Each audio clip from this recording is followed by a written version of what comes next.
안녕하세요. 사연에 빠지다의 DJ 민영입니다. 오늘 사연자님은 은혜를 갚아도 모자를 사위에게 세게 뒤통수를 맞았다는데요. 과연 어떤 사연인지 들어보시겠습니다. 오늘도 두 가지 사연 준비되어 있는데요. 끝까지 들어주실 거죠? 그럼 바로 시작할게요. 구독과 좋아요 잊지 말고 꾹 눌러주세요.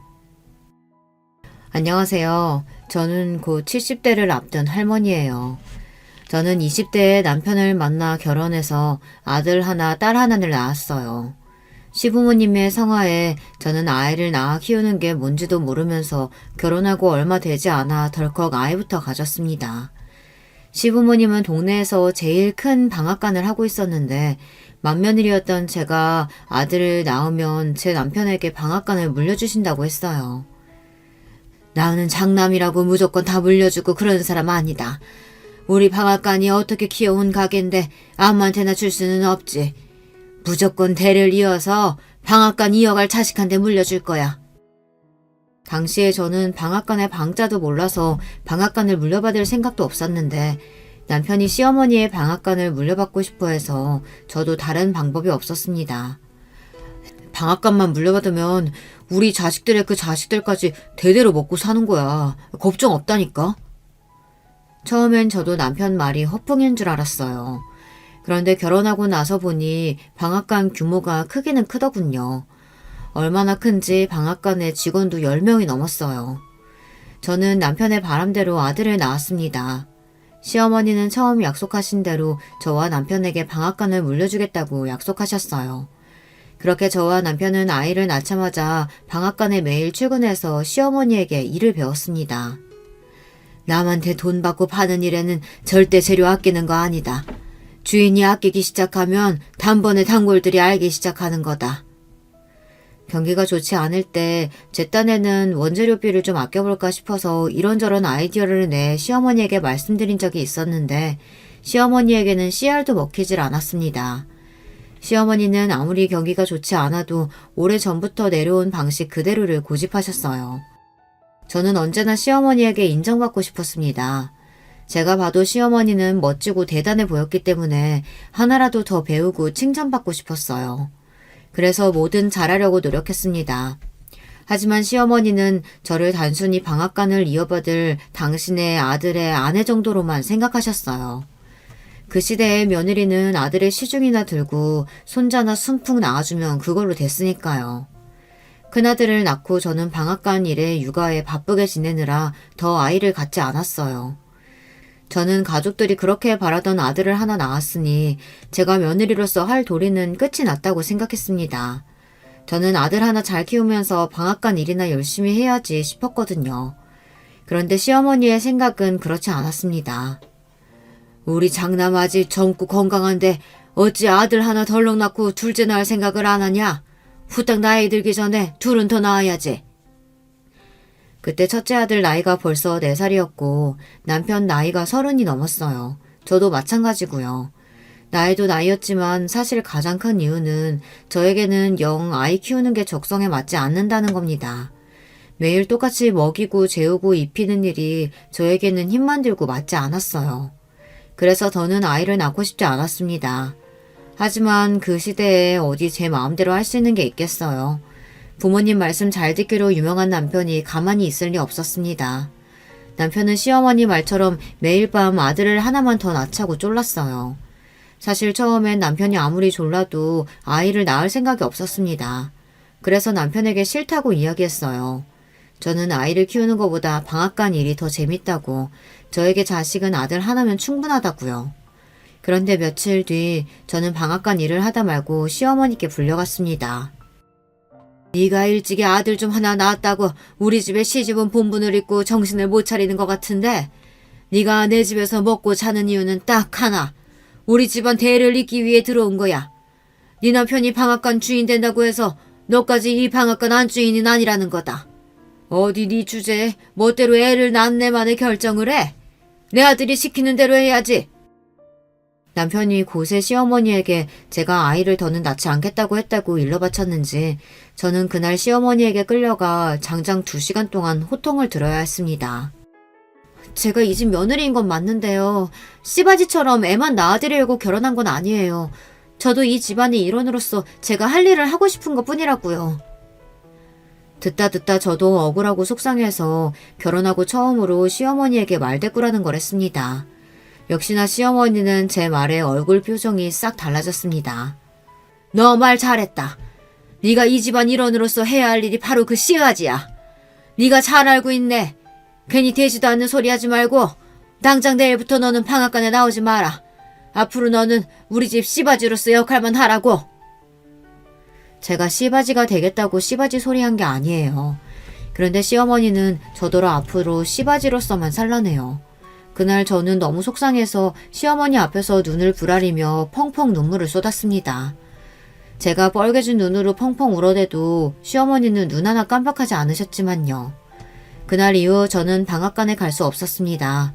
제 바로 밑에 동서도 방앗간에 출근하는데 맏며느리인 제가 갈 수가 없었어요. 시어머니는 둘째를 낳을 때까지 방앗간에 출근할 생각은 하지도 말라고 했습니다. 이미 시어머니께서 결정하신 일이니 제가 할 수 있는 일은 없었어요. 방앗간은 시어머니 거니까요. 저는 그 길로 꼼짝없이 집에만 있어야 했습니다. 그 덕분에 큰아들과 많은 시간을 보낼 수는 있었지만 저는 방앗간에 나가고 싶었어요. 매일 아침 그 고소하고 향긋한 향이 나는 곳으로 출근하고 싶었습니다. 그러던 중 달갑지만은 않은 일이 생겼어요. 시어머니께 보란 듯 절대 아이를 갖고 싶지는 않았는데 덜컥 아이가 생기고 말았습니다. 당시에 저도 30대 중반이 다 돼서 생긴 아이인데다가 첫째와는 터울이 6살이나 졌어요. 둘째를 가졌을 때 저는 첫째 때보다 훨씬 더 몸도 무겁고 입덧도 심했습니다. 너무 힘들어서 더는 방앗간 생각이 나지도 않았어요. 그런데 밤마다 생각나는 게 있었어요. 바로 친정어머니께서 가끔 해주신 쑥떡이었습니다. 그 쑥떡만 먹으면 입덧이 씻은 듯 나을 것 같았어요. 저는 어차피 시댁에 있어봐야 할 일도 없으니 입덧을 핑계로 친정에 며칠 있다 오겠다고 했습니다. 그까짓 임신 좀 했다고 고세를 못 참고 또 친정에를 가? 너는 명색이 우리 집안 맏며느리라는 게 참 채신 없이 잠깐만 늘어서 큰일이다. 아랫사람들이 도대체 뭘 보고 배우겠니?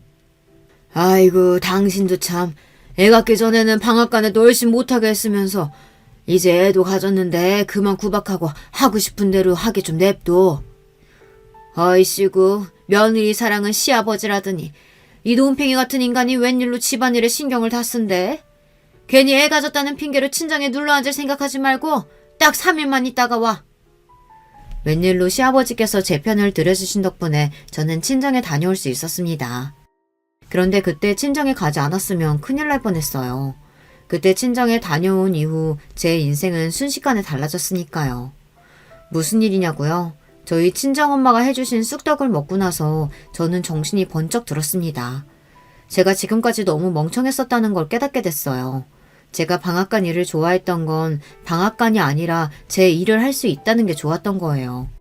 어릴 때부터 형제 많은 집의 딸이라는 이유로 많이 배우지도 못하고 항상 오빠나 남동생에게 양보만 하며 자랐습니다. 그러다 보니 제가 뭘 좋아하는지 뭘 잘하는지도 모른 채 부모님이 시키는 대로 하다가 시집을 왔어요. 그러다 시어머니께서 하시는 일을 보고 곁눈질로 일을 배워 하는데 그게 그렇게 재미있을 수가 없었습니다. 더군다나 일을 하는 만큼 돈이 벌린다는 것도 너무 좋았어요. 저는 아무리 노력해도 시어머니의 방앗간을 물려받을 수 없습니다. 남편이 방앗간을 물려받게 되면 고된 일은 제가 다 하고 결국 제 아들이 방앗간을 물려받게 될 거예요. 저에게는 기회조차 올 리 없었죠. 그 생각이 들기 시작하니 저는 왜 지금까지 바보처럼 시어머니의 방앗간만 생각하며 살았을까 싶었어요. 스스로 제가 할 수 있는 일을 생각해내면 되는데 말이죠. 저는 시어머니만큼은 아니어도 비슷하게는 될 수 있다는 생각이 들었습니다. 저는 그 길로 친정어머니께 떡을 만드는 일을 배웠습니다. 우리 엄마가 만든 떡이라서가 아니라 누가 뭐래도 친정엄마표 떡은 웬만한 떡집에서 파는 떡보다 맛있었어요. 친정엄마도 20살에 종갓집 맏며느리로 시집와서 1년에 12번씩 40년 넘게 웬만한 떡집만큼 떡을 뽑았거든요. 저는 시어머니께서 3일만 있다 오라고 하셨지만 저는 2주 넘게 친정에 있으면서 친정엄마에게 떡을 만드는 법을 배웠어요. 딱 2주째가 되던 날 남편이 저를 데리러 왔습니다.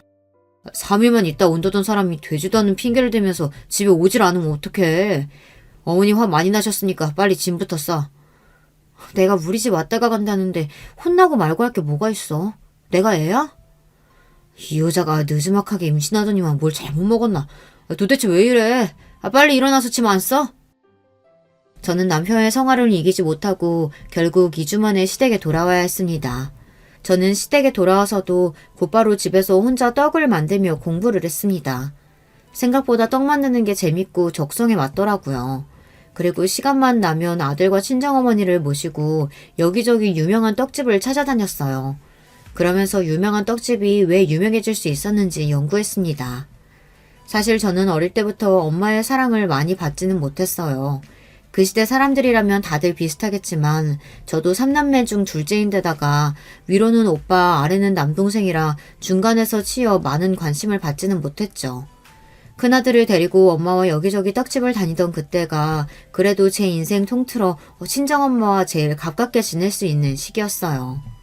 저는 떡을 핑계로 엄마를 자주 만나면서 언젠가 친정엄마와 함께 떡집을 차리고 싶었습니다. 그러던 중 생각지도 못한 일이 생겼어요. 저희 어머니가 돌아가시고 말았습니다. 며칠 전부터 소화가 안 되고 머리가 아프다고 하셔서 병원에 가자고 그렇게 말했는데 어머니는 소환제 먹으면 된다고 고집을 피우시더라고요. 그리고 며칠 뒤 오빠에게 연락이 왔는데 엄마가 갑자기 쓰러지셔서 새벽에 응급실에 갔다고 하더라고요. 그런데 의사 말이 충격적이었어요. 어머니께서 췌장암이랍니다. 이미 말기인데 전혀 몰랐냐고 가족들에게 묻더라고요. 이미 말기라 수술을 해도 소용이 없다고 마음의 준비를 하라고 하더라고요. 가족 누구도 몰랐어요. 그 연세까지 사시면서 건강검진 한번 제대로 받으신 적이 없으셨으니 알 턱이 없었죠. 자식이 셋이나 있는데 다들 자기 인생만 신경 쓰고 사느라 엄마는 나몰라라 하면서 산 벌을 자식들이 받았어요. 그로부터 2주 뒤 어머니는 저희 둘째 딸을 보지도 못하고 돌아가셨습니다.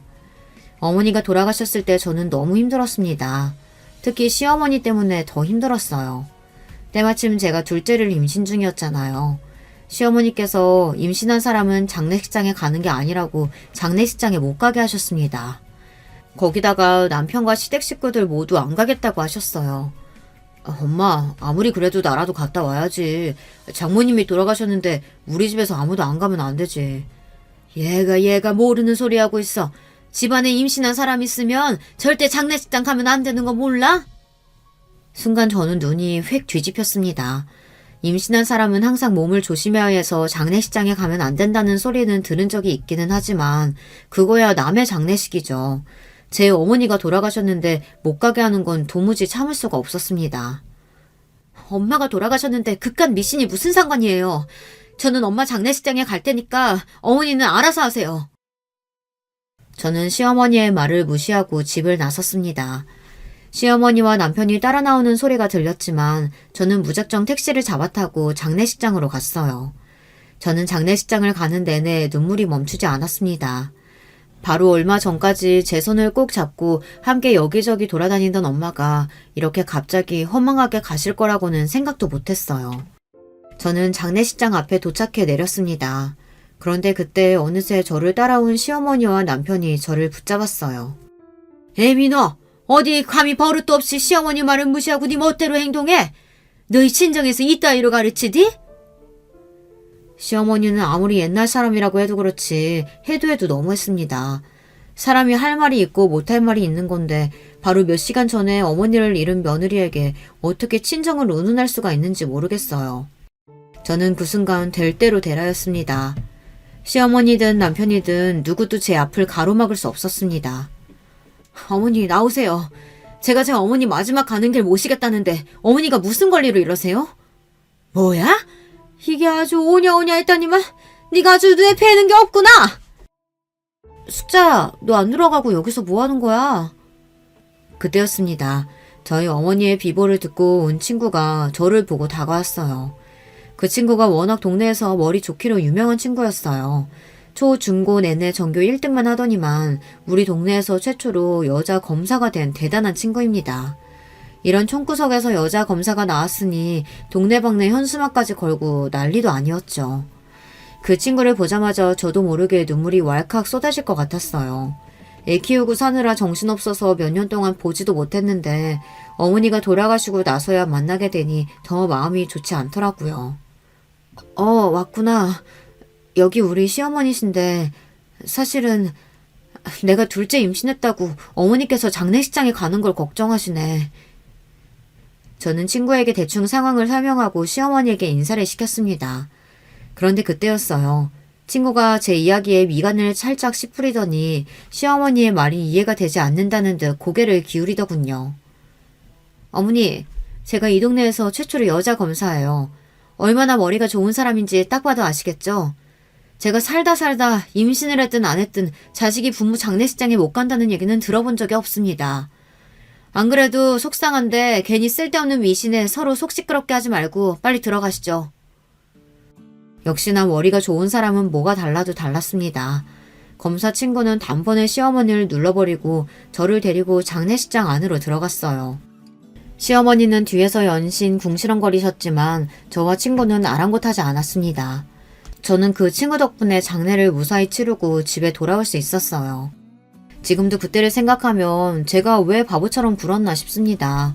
제가 특별히 잘못한 것도 없는데 그렇게 시어머니 앞에만 서면 무슨 큰 죄를 지은 죄인처럼 눈치를 봤어요. 저는 친정어머니가 돌아가시고 나서 더 마음을 굳혔습니다. 떡집을 시작하기로요. 하늘나라에 계신 어머니 보란 듯 떡집을 꼭 성공시키고 싶었습니다. 저는 그날 이후 떡집을 차리기 위해 더 노력에 박차를 가했습니다. 그렇게 떡 만들기로 태교를 하던 중 둘째 아이도 출산했습니다. 둘째는 딸이었어요. 그런데 제가 딸을 낳은 지 얼마 되지 않아 동서도 아들을 출산했습니다. 집안의 모든 관심이 동서의 아들에게로 갔어요. 시부모님은 제 딸에게는 딸이라는 이유만으로 일절 관심도 없었습니다. 시부모님이 그러면 그럴수록 저는 더 승부욕이 생겼어요. 시부모님이 아무리 잘 나가도 그들의 생각이 다 옳지는 않다는 걸 보여주고 싶었습니다. 저는 둘째를 낳고 본격적으로 동네를 다니면서 제가 떡집을 할 만한 가게를 알아보고 다녔어요. 워낙 좁은 동네이다 보니 동네에서 가장 큰 방앗간집 맏며느리인 저를 모를 리 없었습니다. 제가 시내를 돌아다니며 가게 자리를 알아보고 다니니 소문이 삽시간에 퍼져 시어머니의 귀에까지 들어갔습니다. 그런 소리를 듣고 절대 가만히 계실 시어머니가 아니었어요. 시어머니는 저를 다시 불러내셨습니다. 네가 이제는 하다하다 아주 집안 망신을 다 시키고 다니는구나. 동네 사람들이 나한테 돈도 벌 만큼 벌었으면서 이제는 떡집까지 하려고 하냐고 묻더구나. 맞아요. 저 친정엄마한테 배운 기술로 떡집 차릴 거예요. 벌써 자리도 다 봐뒀고 계약만 하면 돼요. 저는 열심히 준비한 만큼 시어머니 앞에서 기죽을 필요가 없었습니다. 제가 제 힘으로 알아서 한다는데 시어머니에게 비밀로 할 필요도 없었죠. 반면 시어머니는 뭐가 그렇게 재미있는지 제 말에 배까지 잡으며 깔깔 웃으셨습니다. 네 주제에 뭐를 한다고? 떡집? 네가 우리 집 방앗간 하는 것 좀 보니까 장사가 만만해 보였나 본데 괜히 일만 들어서 내 아들 고생시킬 생각 말고 집에서 얌전히 애들이나 키워. 시어머니는 대놓고 저를 무시했어요. 저는 예상하지 않은 일이 아니다 보니 전혀 상처가 되지 않았습니다. 오히려 어떻게든 떡집을 잘해서 시어머니에게 저의 진면목을 보여주고 싶다는 생각뿐이었죠. 그로부터 딱 2년 뒤 제 소망은 이루어졌습니다. 방앗간에서 멀지 않은 곳에 9평 남짓하게 차렸던 떡집은 금방 대박이 났어요. 저는 떡집을 차린 지 5년 만에 동네에서 제일 큰 시장 중간 자리를 차지하고 8년 뒤 포장 배달까지 하기 시작했습니다. 그리고 떡집을 시작한 지 딱 10년, 제 나이 40대 중반이 되었을 때 제 이름을 앞세운 떡집은 지역 내에서 가장 큰 떡집으로 자리매김했습니다. 그때부터 월 매출이 억을 넘어가기 시작했고 직원이 10명이 넘었어요. 이쯤 되니 저희 시어머니 반응이 궁금하시죠? 사실 제가 떡집을 한 지 5년 정도 됐을 때까지만 해도 시어머니는 제 일에 일절 관심이 없었어요. 주변에서는 다들 저더러 대단하다고 칭찬했지만 시어머니는 인정하지 않으셨습니다. 오히려 저를 만날 때마다 코딱지만한 떡집이 잘 돼봐야 얼마나 잘 되냐고 콧방귀를 뀌셨죠. 그러던 중 시대가 변하면서 사람들이 더는 방앗간을 찾지 않았어요. 저희 떡집이 지역 내에서 가장 큰 떡집이 되었을 즈음 시부모님의 방앗간은 제일 잘 나가던 시기에 매출의 10분의 1도 되지 않을 정도였죠. 더군다나 언젠가부턴가는 직원들도 다 그만두고 시부모님과 남편 셋이서만 운영해도 충분했어요. 그때까지도 시어머니는 제가 이뤄낸 일에 대해 좋은 소리 한마디 하지 않으시고 인정하지 않으셨습니다. 그러던 중 그로부터 10년이 훌쩍 지나고 나서야 시어머니께서 저를 인정할 수밖에 없게 된 일이 있었습니다.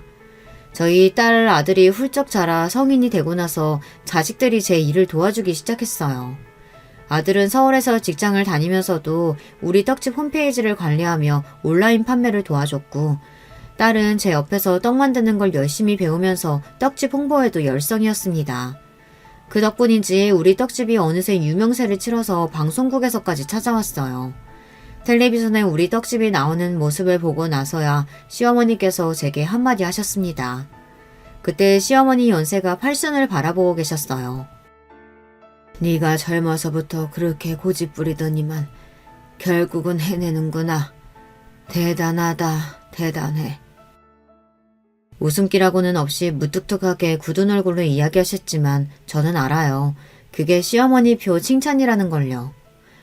제가 누구 닮아서 그랬겠어요. 이게 다 어머님 보고 배운 거예요. 어느새 세월이 흘러 저도 나이가 드니 시어머니 앞에서 너스레도 떨 수가 있게 되더군요. 시어머니도 대단하신 게 돌아가실 때까지 방앗간을 놓지 못하시고 시장 한켠 10평 남짓한 공간에서 방앗간을 하시다 돌아가셨어요. 저는 그 모습을 보고 다시 한번 배웠습니다. 저도 시어머니처럼 죽기 전까지 가게를 하다가 죽고 싶었어요. 결혼하고 아이들을 낳고 살 때까지도 저는 시어머니를 원망하며 살았습니다. 사업적으로는 존경했지만 인간적으로는 좋아하지 않았어요. 언제나 저를 인정하지 않는 시어머니가 미웠습니다. 나이가 들고 시어머니께서 꼬부랑 할머니가 되어도 제 마음은 변하지 않을 줄 알았어요. 그런데 저나 시어머니나 막상 나이가 들고 보니 우리가 서로 비슷하다는 걸 알게 됐어요. 언젠가부터 주변에서 사람들이 저와 시어머니를 보면 고부 사이가 아니라 모녀지간이라고 생각하는 사람들이 많았어요. 처음엔 아니라고 강하게 부정했지만 언제부터는 그 소리가 싫지 않았습니다. 오히려 저에게 시어머니를 닮았다고 하면 기분이 좋았어요. 시어머니도 좋아하는 눈치였고요. 고부 사이인데 우리가 닮기는 뭘 닮았냐고 투덜거리시면서도 어느새 웃고 계셨습니다. 그런 모습을 보고 남편은 아들인 본인보다 저와 시어머니가 더 닮긴 했다고 혼수를 두며 너스레를 떨었죠. 시어머니와 매일같이 티격태격했던 기억이 바로 어제처럼 생생한데 어느새 시어머니는 돌아가시고 저는 부쩍 나이가 들어 할머니가 되었습니다. 저는 아들, 딸 모두 시집 장가 보내고 손주까지 봤어요. 아들은 서울에서 직장을 다니면서 딸을 하나 낳고 잘 살아요. 딸은 동네에서 알고 지낸 남자와 연애하고 결혼해 아들을 낳아 키우고 있습니다. 사실 아들이야 대학 때부터 일찍이 떨어져 살아서 제가 신경 쓰거나 챙길 게 없었어요. 워낙 말도 없는 녀석이라 큰일이 아니면 연락도 잘 안 하거든요. 그런데 딸은 좀 달랐습니다. 느지막하게 얻은 막둥이라 그런지 더 어린애 같고 마음이 쓰였어요. 특히나 사위도 결혼할 때부터 영 부실해서 둘이 애나 잘 키우며 살까 걱정됐습니다. 남편이야 둘 다 성인인데 어련히 알아서 하겠냐고 했지만 제 생각은 달랐습니다. 사실 사위가 어지간히 어리바리해요. 사위네 집이 원래 옛날부터 동네에서 쌀집을 했었어요. 옛날이나 쌀집이라고 하면 돈 좀 만졌지 사실 세상이 좋아지면서 쌀집이라는 게 다 없어졌잖아요. 딸과 사위가 결혼할 때도 사돈네 상황이 어지간히 좋지 않아 방 한 칸 구해줄 형편도 안 됐습니다. 그래서 전셋집도 제가 구해줬어요. 사실 처음부터 경제적으로 너무 도와주면 이 녀석들이 저에게 빌부터 먹고 살궁리를 안 할 것 같아 월세로 얻어주려고 했는데 아무래도 귀한 내 딸이 눈에 밟혀서 도와주지 않을 수가 없었습니다. 딸은 결혼 전부터 제 가게에 나와 떡집일을 도왔어요. 나중에 딸에게 제 떡집을 물려줄 생각이었습니다. 사위는 국립대학까지 나올 정도로 머리가 좋은 놈이었는데 어지간히 남의 밑에서 일을 못하는 놈이었어요. 취직만 하면 항상 상사 눈밖에 들어 몇 달 버티지 못하고 회사를 그만뒀습니다. 딸은 매일 가게에 나와 자기 남편 욕만 한 바가지씩 했어요. 사위는 아들을 낳고도 정신을 못 차려서 여전히 한 직장을 다니지 못했습니다. 너무 어려서부터 알던 사이라 그런지 명색이 가장이라는 게 도무지 믿음이 안 가. 취직만 잘하면 뭐래. 1년도 못 버티고 매일 그만두는데. 저는 그런 딸아이가 걱정됐어요. 남편이 착실하게 나가서 일하고 돈을 벌어야 여자 마음이 안정을 찾는 건데 그런 면에서 사위는 많이 부족했거든요. 저는 그런 사위가 마음에 들지 않았지만 딸을 생각해서 사위에게 잘해줬습니다. 제가 아무래도 옛날 사람이라 그런지 장모가 사위를 떠받들어줘야 사위도 제 딸에게 잘할 것 같아서요. 저는 사위를 만날 때마다 사위 자존심이 상하지 않게 상다리 휘어지게 음식도 차려주면서 잘 설득해보려고 노력했습니다. 정 직장 생활이 힘들면 가게 나와서 일 배우는 거 어때? 요즘은 젊은 사람들도 떡 만드는 기술 못 배워서 안달이라는데 둘이 잘 배워서 분점이라도 내면 좋지. 장모님, 제가 국립대까지 나와서 우리나라에서 내노라 하는 기업에만 다닌 사람인데 갑자기 떡집이라뇨. 장모님께서 제 걱정해 주시는 것 같아 이야기하는 건데요. 사실 저는 아무래도 직장 생활보단 사업이 잘 맞을 것 같아요. 그래서 제가 사업 아이템을 좀 구상해봤는데 장모님이 투자 좀 해주실래요? 사위는 헛바람이 들어서 매일 사업을 하고 싶다고 했어요. 툭하면 저에게 투자를 좀 해달라는 식으로 구슬렸죠. 장모님도 젊은 나이에 아무것도 없이 떡집 해보겠다고 마음먹고 시작하신 일이잖아요. 저도 딱 지금이 기회인 것 같아요. 장모님께서 조금만 도와주시면 저도 장모님만큼 해낼 수 있어요. 나랑 자네는 엄연히 달라. 나는 혼자 공부하고 준비하면서 내가 모은 돈으로 시작했어. 부모님한테 손 벌리지 않았다고. 저는 누구보다 사이가 잘 됐으면 좋겠어요. 그래야 내 딸도 행복하게 살 수 있으니까요. 그런데 사위를 보고 있으면 항상 위태위태했습니다. 좋은 머리로 남의 밑에서 열심히 직장 생활을 해서 먹고 살 생각을 해야지 매일같이 제 돈으로 사업할 궁리만 해댔습니다. 그럴 때 보면 시어머니 생각이 나요. 시어머니가 보시기에도 젊은 날에 제가 사위처럼 보였을까 싶어서요. 아무것도 없으면서 떡집을 하겠다고 오기를 부리던 저를 보며 시어머니도 불안하고 걱정돼 괜히 저에게 모진 소리를 하셨던 걸까 싶습니다. 그러던 어느 날이었어요. 딸아이가 늦은 밤 손주를 데리고 집에 찾아왔어요. 그러더니 한다는 말이 기가 막혔습니다. 사위와 대판 싸우고 집을 나왔대요. 저는 놀라서 왜 싸웠냐고 아무리 부부간에 싸움을 했어도 이 늦은 시간에 애까지 데리고 나오면 어떡하냐고 타일렀습니다. 처가 자식을 데리고 집을 나가는데 사위는 가만히 있었나 싶기도 하고요. 그런데 제 말에 딸아이가 갑자기 왈칵 눈물을 쏟아내더니 도저히 사위와 못 살겠다고 하소연을 했습니다. 그 인간 헛발음만 잔뜩 들어서 사업 못하게 하면 취직 안 하겠다고 난리야. 지난달부터는 아예 생활비도 한 푼 안 내놓고 집구석에서 누워서 잠만 자고 술만 먹는다니까. 사위가 지난달부터 딸에게 생활비를 일절 주지 않는데요. 딸은 떡집에서 저에게 받은 몇 푼 되지 않는 돈으로 버티며 생활을 하고 있었답니다. 지금까지 내가 가진 돈으로 버텼는데 이제 더는 안 돼. 집구석에 있으려면 애라도 봐야지. 내가 나가서 돈 버는데 집구석에서 아무것도 안 하고 저렇게 버티고만 있으니까 도저히 어떻게 해야 될지 모르겠어, 엄마. 나 그 인간이랑 이혼하고 싶어. 저는 울며 불며 사위와 못 살겠다고 우는 딸아이를 보는데 절로 한숨이 튀어나왔습니다. 딸아이가 너무 안쓰러워서요. 마음 같아서는 지금 당장 둘이 갈라서게 하고 제가 데려오고 싶었어요. 그런데 그때 손주가 이제가 돌이 지났을 때입니다. 요즘에야 여자가 이혼하고 혼자 애 키우며 사는 게 흠이 아니라고야 하지만 그때 그 시절에 어디 그랬겠습니까? 여자가 이혼하고 혼자 애 키운다고 하면 동네 사람들부터 손가락질하던 시대였죠. 저는 어떻게든 딸을 사위와 살게 해야 했습니다. 그러려면 사위가 하루라도 빨리 정신 차리고 살게 해야 했어요. 저는 곰곰이 생각한 끝에 사위를 도와주기로 했습니다. 제 눈에는 항상 사위가 영 부실하고 믿음심스럽지 않았지만 그래도 명문대를 나와 유명한 기업에서 일했던 사람인데 제가 너무 과소평가한 걸지도 모른다 생각하기로 했습니다. 제 딸과 손주를 위해서라도 사위를 한번 믿어보기로 했어요. 저는 사위의 사업에 투자하기로 했습니다. 장모님 정말 감사해요. 제가 이 은혜 절대 잊지 않겠습니다. 제가 사업만 잘 되면 장모님 힘들게 떡집 안 하시고 호강하게 해드릴게요. 사위는 제가 투자금을 주자마자 허리를 굽신거리면서 금방 절이라도 할 기세였어요. 나한테 은혜니 뭐니 갚을 생각 말고 내 딸한테나 잘해줘. 난 그거면 되니까.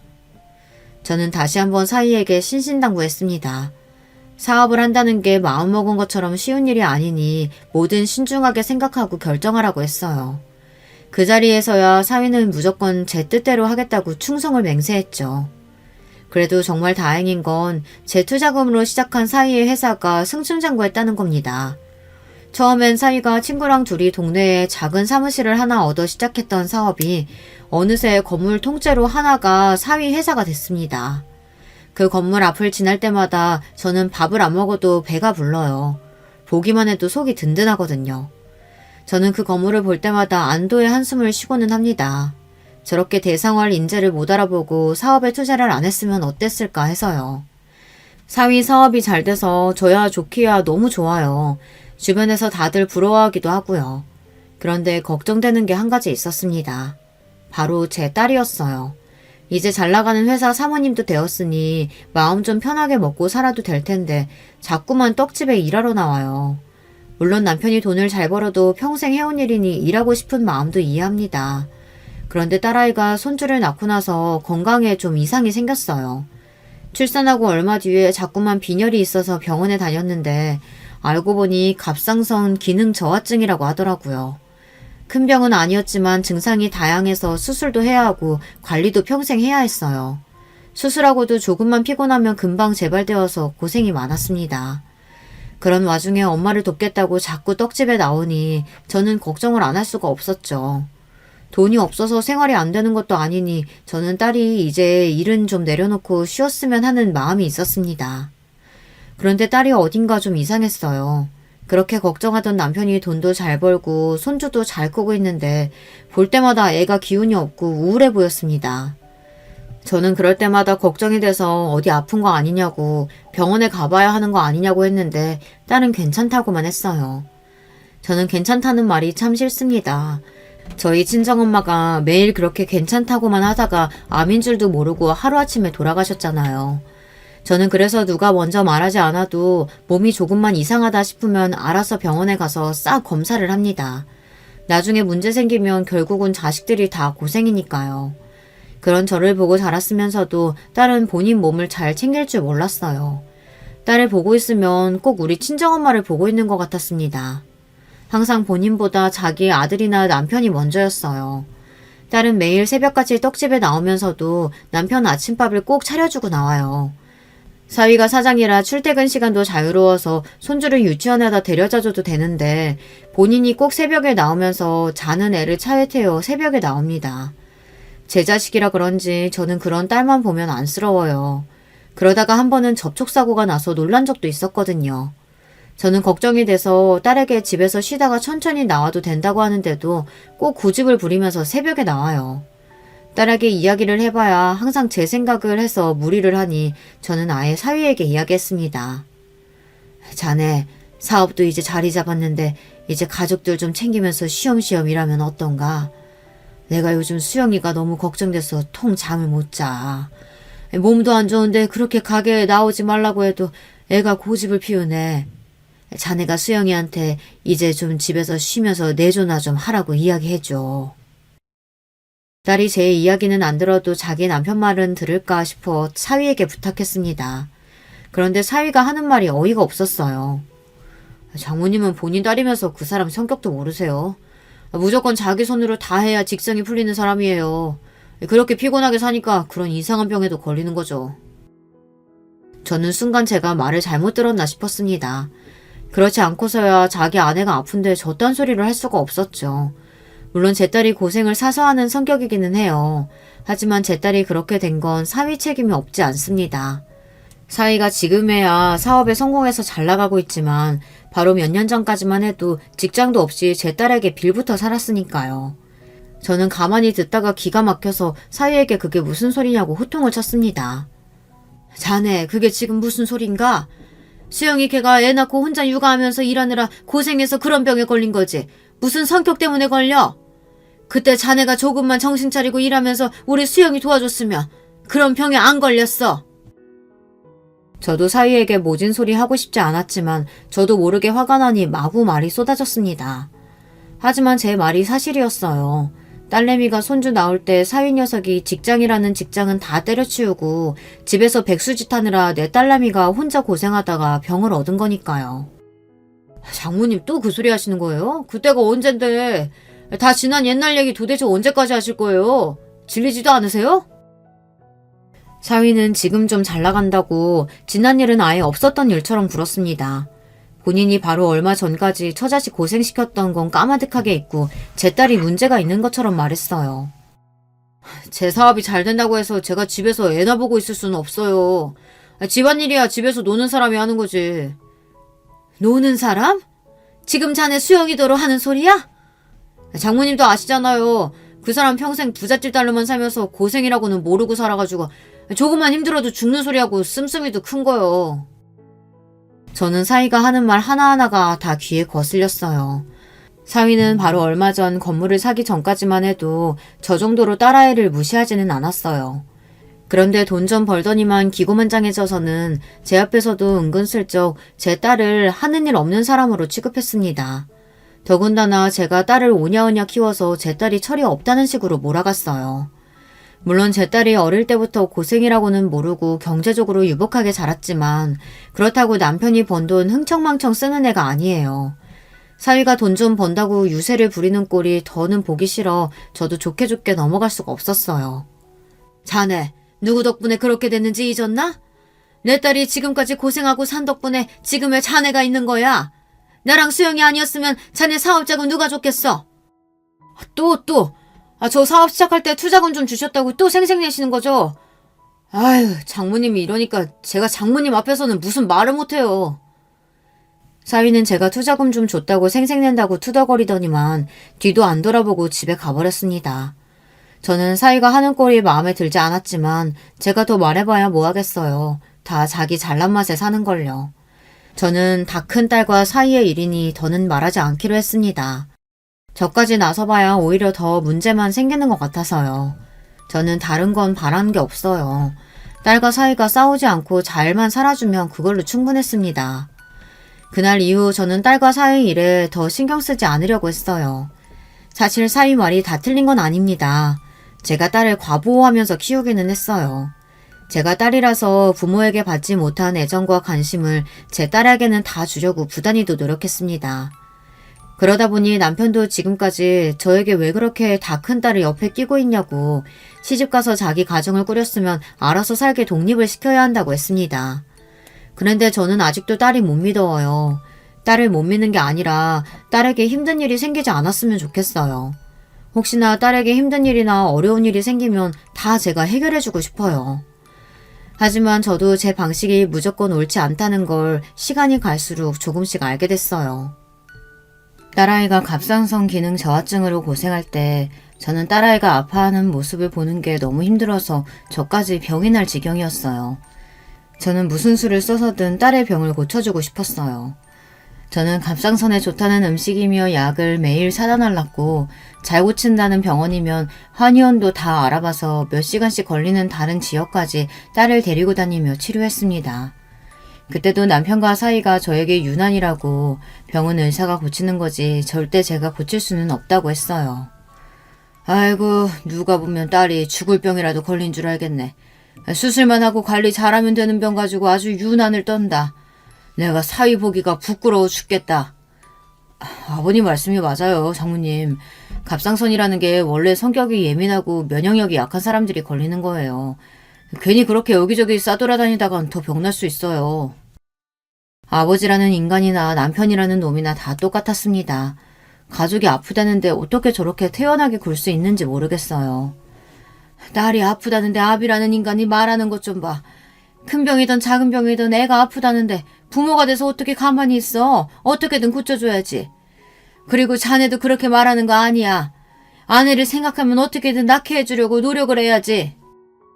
이 서방이 다 수역에 생각해서 하는 말인데 당신이야말로 장모가 돼서 사위한테 왜 그렇게 소리를 질러?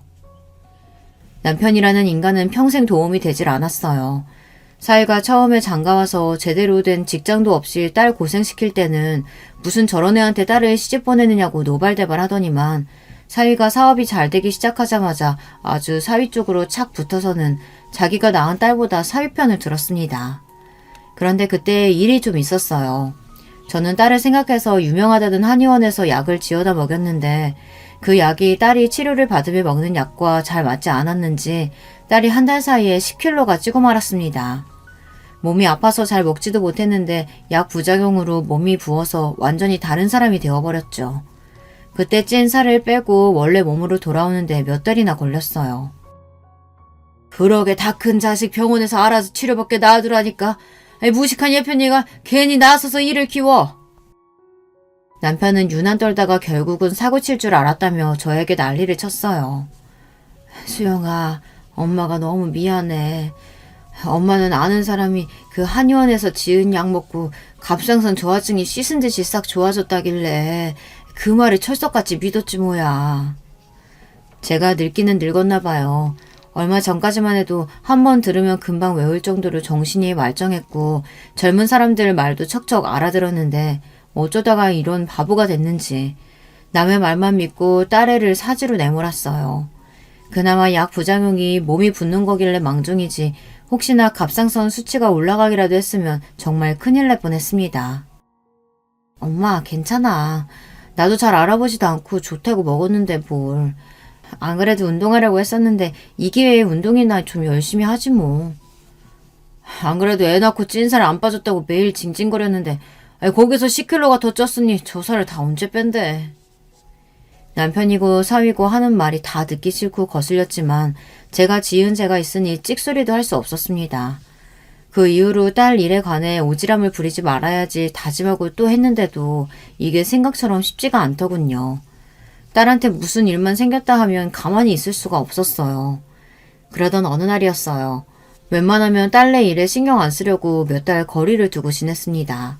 제가 참견 안 해도 저보다 똑똑해도 훨씬 더 똑똑한 젊은이들이 어련히 알아서 할까 싶어서요. 그런데 도저히 참견하지 않고는 안 되는 일이 생겼어요. 그때가 어버이날이 얼마 남지 않은 주말이었습니다. 저는 당연히 딸내가 집에 올 줄 알았어요. 매년 어버이날이면 미리 와서 같이 밥도 먹고 근처 나가 바람이라도 쐬고 왔거든요. 그런데 주말이 다 지날 때까지 딸이고 사위고 연락이 없었습니다. 저는 둘 다 많이 바쁜가 싶어 이번 어버이날은 그냥 넘어가는가 보다 했습니다. 그래서 서울 사는 아들 식구들하고만 간단하게 밥을 먹고 왔어요. 그런데 그날 저녁에서야 사위에게 전화도 아니고 문자 한 통이 왔습니다. 저는 무슨 일인가 싶어 바로 문자를 확인했어요. 그런데 문자 내용이 충격이었어요. 내가 얘 좀 생각해서 웬만하면 참고 살아보려고 했는데 도저히 안 되겠어. 당신이 당신 딸 족같이 키웠으니까 지금 와서 당장 당신 딸 데려가.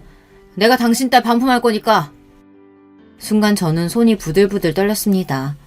제가 혹시나 잘못 본 건가 싶어서 눈을 몇 번이고 비볐어요. 그런데 제가 본 문자 메시지는 사실이었습니다. 저는 너무 놀라서 그 길로 사위에게 전화를 걸었어요. 그런데 사위는 전화를 받지 않았습니다. 곧바로 딸에게 전화를 걸었는데 한참 통화음이 가다가 딸이 전화를 받았어요. 그런데 딸아이가 펑펑 눈물을 쏟고 있었습니다. 저는 놀라서 무슨 일이냐고 했어요. 엄마, 나 어떡해? 그 인간이 이제 하다하다 바람까지 피운 거 있지? 근데 아니라고 딱 잡아떼면서 나더러 울처증이라고 징그러워서 너는 나랑 못 살겠대. 이야기는 이랬습니다. 사실 딸과 사위는 손주를 낳기 전부터 그렇게 사이가 좋지는 않았어요. 그래도 손주가 태어나고 나서는 그런대로 지내는 것 같았습니다. 그런데 딸이 아프기 시작하면서 둘의 사이가 더 나빠졌어요. 그때부터 사위가 사업 준비를 핑계로 매일 밖으로 돌기 시작하면서 사위는 회복할 수 없을 정도로 틀어졌대요. 그래서 딸은 사위와 이혼하고 싶었답니다. 그래서 저에게 여러 번 이야기한 적도 있었어요. 그런데 멍청한 제가 딸을 말렸습니다. 자식 생각해서라도 참고 살라고요. 저는 사위에게 사업 자금까지 주면서 사위가 회복되길 바랬습니다. 이게 다 제 잘못입니다. 애초에 일찍이 사이가 틀어졌던 딸과 사위를 이혼시켜야 했어요. 괜히 제 고루한 생각과 편견 때문에 딸과 사위를 붙들어 놓았다가 이사날이 났습니다. 사위가 사업이 잘 되기 시작했을 때부터 딸이 느끼기에 낌새가 사위에게 여자가 있는 것 같았대요. 그래서 몇 번이나 사위의 뒤를 캐다가 둘이 싸우고 헤어지자고도 했답니다. 그런데 그럴 때마다 사위가 이혼은 절대 안 한다고 했대요. 내가 어떻게 부잣집 사이가 됐는데 이제 와서 그걸 놓치냐? 난 너 보고 결혼한 게 아니라 너희 엄마 떡집 보고 결혼한 거야. 사위와 딸은 오랫동안 한 동네에서 커온 동창이었어요. 사위야 어릴 때부터 머리가 좋은 거로 유명하기도 했고 워낙 머리가 비상해서 둘이 결혼한다고 했을 때 저놈이 내 딸을 굶긴 것 같진 않아 허락했습니다. 그런데 비상한 머리를 저 따위를 쓸 줄은 몰랐어요. 딸은 사위에게 저런 소리를 듣고도 참고 산 거예요. 뻔하죠. 착하디 착한 게 제 생각하고 자식을 생각해서 참고 살았던 겁니다. 사위 자식은 이제 사업도 자리를 잡아 우리 집에서 빼먹을 건 다 빼먹었으니 딸에게 을철증이니 뭐니 하는 핑계를 대며 이혼을 요구했대요. 딸이 들은 척도 안 하자 저에게 그런 메시지까지 보낸 거죠. 저는 도저히 사위를 용서할 수 없었습니다. 저는 생각할 것도 없이 바로 제 검사 친구에게 연락했어요. 그리고 얼마 뒤 저는 사위를 품비박산 내버렸습니다. 제가 지금까지 사위가 하는 꼴이 예뻐서 참은 게 아니에요. 다 딸을 보고 참은 겁니다. 그런데 이제 더는 그럴 필요가 없었어요. 우리 동네 최초이자 유일한 여자 검사인 제 친구가 제 이야기를 듣고 사위를 아주 탈탈 털어줬어요. 그 친구도 진작 퇴직해서 편하게 연금 받으며 놀고 있었는데 제 이야기에 곧바로 후배들에게 연락해 저를 도와줬습니다. 저야 늙고 무식해서 사위가 무슨 일을 하고 다니는지 잘 몰랐는데 알고 보니 사위가 하는 짓이 순진한 사람들 등골 빼먹는 짓이더라고요. 사위는 소액 주주들을 모아 장외 주식 투자로 고수익을 내주겠다고 속여서 수십억을 벌어 빼돌리고 계속해서 신규 투자자들을 모아 기존 투자자들에게 수익을 지급하는 방식으로 사기를 치고 있었더라고요. 그딴 걸 사업이라고 지금까지 하고 있었습니다. 곧바로 영장이 발부되고 사위는 조사를 받았어요. 친구 말이 사위 재질이 무서워서 무조건 형을 살게 될 것 같다고 하더군요. 그런데 얼마 뒤 믿기지 않는 일이 벌어졌습니다. 사위 자식에게 전화가 왔어요. 저는 안 받으려다가 무슨 일인가 싶어 전화를 받았습니다. 그런데 그 자식이 하는 말이 가관이었어요. 장모님 친한 친구분 중에 부장검사까지 하신 분 있으셨죠? 제가 좀 힘든 일이 생겨서 그런데 그분 도움 좀 받을 수 있을까요? 저는 웃음이 빵 하고 터져버렸습니다. 사위는 제가 제보한 일인 줄도 모르고 저에게 도움을 요청하려고 전화한 거더군요. 미친놈. 사기꾼 새끼가 그렇게 머리가 안 돌아가서 어떻게 사기를 쳤대? 네 회사 망하게 한 게 바로 나다 이 새끼야. 이번 일은 맛보기고 내가 너 남의 돈으로 룸사롱 다니면서 바람 피우고 다닌 증거까지 싹 다 가지고 있으니까 기대해. 감옥이 어떻게 생겼나 구경하면서 내 딸한테 보낼 위자료랑 양육비도 준비하고. 사위는 저에게 그게 무슨 말이냐며 허둥거렸지만 저는 전화를 끊어버렸어요. 더는 그 더러운 목소리 듣고 싶지도 않았어요. 사실 저는 진심으로 딸의 행복을 바랬습니다. 제가 생각한 딸의 행복은 가정을 이루고 안정적으로 사는 삶이었어요. 그런데 그 기대감이 산산이 깨져버렸다는 걸 알았을 때 저는 딸아이의 행복을 비는 것보다 제 딸을 아프게 한 놈을 망하게 해서 제 딸 앞에 무릎을 꿇리기로 했습니다. 거지 같은 사위는 현재 회사 일과 이혼 소송 중이라 바빠요. 그런 와중에도 저에게 전화하고 떡집까지 찾아오기까지 합니다. 제발 좀 도와달라고요. 사실 저는 사위 새끼를 절대 봐줄 생각이 없기에 본 척도 하지 않았어요. 그런데 딸아이 생각은 좀 달랐습니다. 사위와 이혼은 하고 싶은데 아이 아빠가 감옥에 가는 모습까지 보고 싶지는 않답니다. 저에게 사위를 도와주라는 이야기겠죠. 딸에게는 쓸데없는 소리 하지 말라고 엄포를 놓았지만 사실 저는 고민이에요. 지금까지 제가 딸을 위한답시고 살았지만 항상 제 뜻대로 해서 잘된 일은 없으니까요. 여러분이라면 어떻게 하시겠어요? 이대로 사위를 감옥에 가게 하는 게 맞을까요? 혹여나 나중에 딸과 손자에게 원망을 듣게 된다면 제가 감당할 수 있을까요? 현명한 여러분들께서 저에게 응원과 조언의 댓글을 좀 남겨주세요. 여러분의 의견이 저에게 많은 힘이 될 것 같습니다. 지금까지 저의 이야기 들어주셔서 감사해요. 여러분의 가정에는 언제나 행복한 일만 가득하시길 바랄게요. 여러분, 두 번째 사연 시작하기 전에 좋아요, 구독 꼭 눌러주실 거죠? 그럼 두 번째 사연 바로 시작합니다. 안녕하세요. 저는 40대 초반에 벌써 대학생인 딸아이가 있는 20년차 주부입니다. 대학생 때 만난 남자친구와의 사이에서 아이가 생겨 대학도 졸업 전에 급하게 결혼식만 올리고 딸아이를 키우느라 정신없이 살다 보니 어느새 나이만 먹었네요. 저와 남편은 둘 다 법대생이었습니다. 학교는 달랐지만 스터디 모임에서 만나 하라는 공부는 안 하고 눈이 맞아버렸죠. 그래도 다행이었던 건 제가 임신 사실을 알았던 당시에 남자친구는 사법고시에 합격한 상태였어요. 물론 저는 대학도 졸업 전이었고 시험도 보지 않은 상태라 불안감이 있긴 했지만 그래도 지금 당장은 뱃속에 있는 아이가 먼저라는 생각만큼은 확고했습니다. 넌 아무 걱정하지 마. 내가 하루라도 빨리 큰 로펌 들어가서 너랑 우리 아기 행복하게 해줄게. 나랑 결혼해줘. 프로포즈를 받았다는 기쁨을 느낄 새도 없이 저희에게는 얼마 시간이 없었습니다. 남자친구가 연수원에 들어가기 전에 결혼식을 올려야 했으니까요. 후다닥 식을 올리고 저는 남편이 연수원에 들어간 사이 시댁에 들어가 시부모님과 함께 살았습니다. 저희 시댁은 모두 법조인 집안이었어요. 시부모님 두 분 모두 변호사였고 제 남편도 곧 변호사가 될 예정에 도련님도 법대에 다니고 있었으니까요. 반면 저는 어린 나이에 아무것도 모르는 상태로 아이를 낳고 돌보느라 하루하루가 전쟁터였습니다.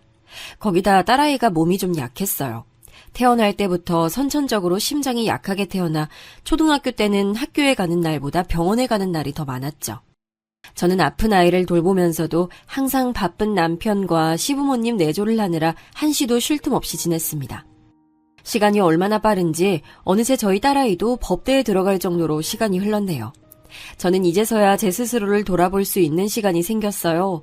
남들보다 빨리 엄마가 돼버려서 혹여나 딸아이에게 부족한 엄마로 보이진 않을까 전전긍긍하며 20년을 살았습니다. 남편이나 시부모님에게도 마찬가지였죠. 그렇게 20년을 넘게 살았으니 엄마로서나 아내로서는 누구보다 베테랑이라 자부할 수 있었지만 정작 제 이름 석자를 걸고 회사에 다녀본 적도 없었고 남들 다 하는 그 흔한 아르바이트도 한번 해본 적이 없더군요. 그런데 안 그래도 심란한 제 마음에 불을 지피는 사건이 일어났습니다. 제게는 저와 동갑인 도련님이 한 명 있었습니다. 도련님은 40을 훌쩍 넘겨서도 일만 하느라 결혼을 하지 않았어요. 그런데 어느 날 갑작스레 결혼하겠다며 웬 여자를 데리고 왔더라고요. 안녕하세요. 처음 뵙겠습니다. 오수진이라고 합니다. 어머! 너? 이진용 아니니? 우리 도련님 여자친구가 오수진 너였어? 이게 얼마만이야? 너 학교 그만두고 처음 보는 거니까 20년도 넘었네? 어떻게 이렇게 만나니? 너무 반갑다. 세상이 아무리 좁다고 해도 그렇지 글쎄 도련님이 데리고 온 여자친구가 바로 제 대학 동기더라고요. 시부모님께서도 대학 동기라는 이야기에 바로 둘이 친했냐고 물으셨어요. 친구 사이끼리 동서지간이 되면 너무 좋겠다면서요. 시부모님의 말씀에 수진이는 곧바로 저와 친했다고 대답했지만 사실 제 생각은 좀 달랐습니다. 수진이는 정말 기억이 나지 않아 그렇게 대답한 것인지는 몰라도 저는 아무리 다시 생각해봐도 우리 둘은 전혀 친한 사이가 아니었거든요. 오히려 사이가 안 좋은 편이라면 안 좋은 편이었죠. 둘 다 대학 때 주변에 친구도 많은 편이었고 교수님들에게도 예쁨을 많이 받던 편이라 은근 알게 모르게 둘 사이에 신경전이 좀 있었습니다. 물론 제가 사고를 쳐서 대학을 졸업도 하기 전에 결혼식부터 올렸으니 믿지 않으실 수 있지만 사실 지금의 남편을 만나 불꽃이 튀어 아이를 가지기 전에는 대학생활 내내 미팅 한 번, 클럽 한 번 가본 적 없을 정도로 성실하게 공부만 한 타입이었거든요. 사실 저와 수진이가 처음부터 사이가 안 좋았던 건 아니었어요. 대학 때 일입니다. 함께 과제 준비를 한 적이 있었는데 당시 제가 생각했던 수진이의 이미지와는 달리 막상 함께 과제를 하다 보니 은근 얄미운 타입이더군요. 모임 때마다 미리 자료조사도 해오지 않고 하는 거라고는 없이 몇 시간 동안 수다만 떨고 친구들 험담만 하는 걸로 모자라서 아직 회의가 끝나지도 않았는데 항상 여기저기 선배들에게 전화를 걸어 술 약속을 잡더니 결국은 바쁘다며 제멋대로 가버리기 일쑤였습니다. 결론적으로 과제 준비는 하나도 참여한 게 없었어요. 그래놓고 조원들이 다 준비해 놓으면 그제서야 본인이 너무 한 게 없다면서 보답으로 발표하겠다며 헛소리를 하더군요. 저와 함께 과제를 할 때뿐만이 아니라 다른 아이들과 할 때도 항상 그런 식으로 해온 것 같았어요. 그런데 오수진 주변에는 워낙 대단한 선배들이 많아서 족보도 잘 구하고 선배들도 많이 소개해주고 그래서 그랬는지 아이들이 은근 싫은 소리를 못하더라고요. 그런데 저는 그런 부분에 있어서 잘 참고 좋게 넘어가는 편이 아니었어요. 말을 마음에 담아두지 못하는 성격이었죠. 그렇게 미안했으면 어제라도 밤새워서 자료조사라도 했어야지. 이제 와서? 마치 네가 다 준비한 것처럼 발표를 하겠다고? 말했잖아. 어제는 몸이 너무 안 좋았다니까? 그리고 솔직히 우리 조원 중에 내가 발표 제일 잘하잖아. 저번 모의 토론 때 점수도 내가 제일 좋았던 거 기억 안 나? 이번 과제가 모의 토론도 아니고 네가 조사한 내용도 아니잖아. 아무리 말을 잘해도 준비도 안 된 상태에서 무슨 발표를 한다고 그래? 그러다 발표 망치면 네가 책임질 거야? 와, 너? 네가 조사 좀 많이 했다고 되게 생색낸다. 그래, 그럼 발표도 잘난 네가 다 하면 되겠네. 완전 잘난 척 오지네. 짜증나. 네가 다 해먹어라. 그뿐만이 아니었어요. 조언이었던 애들 앞에서 제가 자신에게 싫은 소리 좀 한 거에 기분이 상했는지 그때부터는 아예 저를 대놓고 싫어했어요. 제가 뭐만 하면 꼬투리를 잡고 자신과 친한 애들과 무리지어 다니며 은근 비아냥거리더라고요. 그리고 문제는 그뿐만이 아니었습니다. 어느 날 갑자기 교수님께서 저를 부르시더라고요. 교수님, 제가 그런 거 정말 아니에요. 제가 선배 중에 아는 사람도 없는데 족보를 어디서 구했겠어요. 네가 돌린 족보라고 벌써 소문이 났던데 자꾸 아니라고 잡아댈 거야? 나중에 한 일이긴 하지만 족보를 돌린 건 오수진이 한 일이었더라고요. 일부러 저에게 덮어 씌운 것인지까진 확실하지 않았지만 어쨌든 제가 하지도 않은 일을 가지고 교수님께 불려간 것도 모자라 저는 그 교수님 수업에서 최고 낮은 학점까지 받았습니다. 그러니 절대 잊으려 해도 잊히지 않았죠. 그런데 그런 애와 동서지간이 될지도 모른다뇨. 하지만 어쩌겠어요. 제가 싫다고 결혼을 하지 말라고 할 수도 없는 노릇이고 한편으로 생각해보면 그것도 이미 20년이나 지난 옛날 일이었으니 오수진 입장에서는 기억을 못할 수도 있겠다 싶었습니다. 그리고 대학 때는 제가 이 친구보다 성적도 더 좋았고 인성도 더 나았다고는 해도 어쨌든 제가 딸아이를 키우느라 정신없이 살던 사이 이 친구는 그 어렵다는 사법고시까지 패스해 변호사가 되었더군요. 형수도 학교 다닐 때 성적 좋았잖아요. 형수도 계속 공부했으면 지금 당연히 변호사하고 있을 텐데. 그 어린 나이에 사고치고 결혼해서 애 키우고 사느라 대학 졸업도 못했는데요, 뭐. 아무리 그래도 너무 아깝잖아요. 형수도 안 늦었어요. 지금이라도 로스쿨 들어가서 시험 봐요. 자기야, 희망 고문도 적당히 해야지. 얜 대학 졸업을 못했잖아. 대학 졸업장도 없는데? 로스쿨을 어떻게 가? 참... 그러고 보니 형수는 졸업을 못했구나. 괜찮아요, 도련님. 대신 저는 우리 딸내미 저렇게 예쁘고 훌륭하게 키워서 법대까지 보내고 제 남편이 로펌 수석 변호사까지 됐잖아요. 저는 누가 제게 뭐라고 한 것도 아닌데 괜히 마음이 불편해 그 자리를 피해 주방으로 왔습니다. 디저트를 준비하겠다는 명분으로요. 안 그래도 최근에 자존감이 많이 떨어져 있던 상황이었는데 변호사가 된 대학 동기까지 만났으니 저는 더 감정이 좋지 않았죠. 그런데 그때 마침 오수진이 주방까지 따라 들어오더군요. 어머? 이 쿠키며 케이크 다 네가 만든 거야? 너무 맛있겠다. 너 변호사는 못 됐어도 이 정도 실력이면 카페는 할 수 있겠는데? 딸아이가 어릴 때부터 몸이 약해서 먹는 게 예민했거든. 그래서 집에서 항상 만들어 먹이다 보니 이제 웬만한 건 다 내가 만들어. 네가 20년 동안 열심히 법대생 만들었다는 그 딸. 걔가 몸이 좀 아팠나 봐? 수술도 하고 많이 힘들었을 텐데 워낙 성실하느라 공부도 열심히 잘 따라와 줬어. 근데 딸도 그렇고 네 남편도 그렇고 그게 뭐 네가 잘해서 된 거니? 다들 알아서 열심히 해서 본인들이 이뤄낸 거지. 지금도 보세요. 워낙 특유의 상냥한 목소리로 나긋하게 말하는 바람에 하마터면 저를 생각해서 하는 말이라고 착각할 뻔했습니다. 그때부터였습니다. 디저트를 먹는 동안도 가족들은 모두 화기애애하게 보였지만 저는 어쩐지 낄 수가 없었어요. 어쩌면 저도 예비동서에게 질투가 나서 끼고 싶지 않았는지도 모르겠습니다. 제 배포가 그 정도밖에 되지 않는지 도련님의 결혼 상대로서 반갑게 맞이할 수만은 없더라고요. 하지만 가족 누구에게도 티를 낼 순 없었어요. 안 그래도 딸아이는 제가 어릴 때 임신을 해서 자신을 낳고 키우느라 대학도 제대로 졸업하지 못했다는 거에 대해 말하는 걸 좋아하지 않았어요. 한창 예민했던 사춘기 시기에 저희 친정에 가면 친정 부모님께서 딸아이 앞에서 한 번씩 푸념하시곤 했거든요. 저는 그럴 때마다 딸아이에게 미안해서 항상 저는 괜찮다며 사실 공부가 적성에 맞지도 않았다고 너희 아빠를 만나 너무 행복하고 감사한 마음으로 살고 있다고 잔뜩 포장해서 이야기하곤 했습니다. 그래서 지금에 와서야 제가 느끼고 있는 이 감정과 아쉬움을 누구에게도 들키고 싶지 않았어요. 그런데 제게 새로운 고난이 닥쳐왔습니다. 그 고난은 바로 제 동기이자 동서지간이 될지도 모를 오수진 그녀였죠.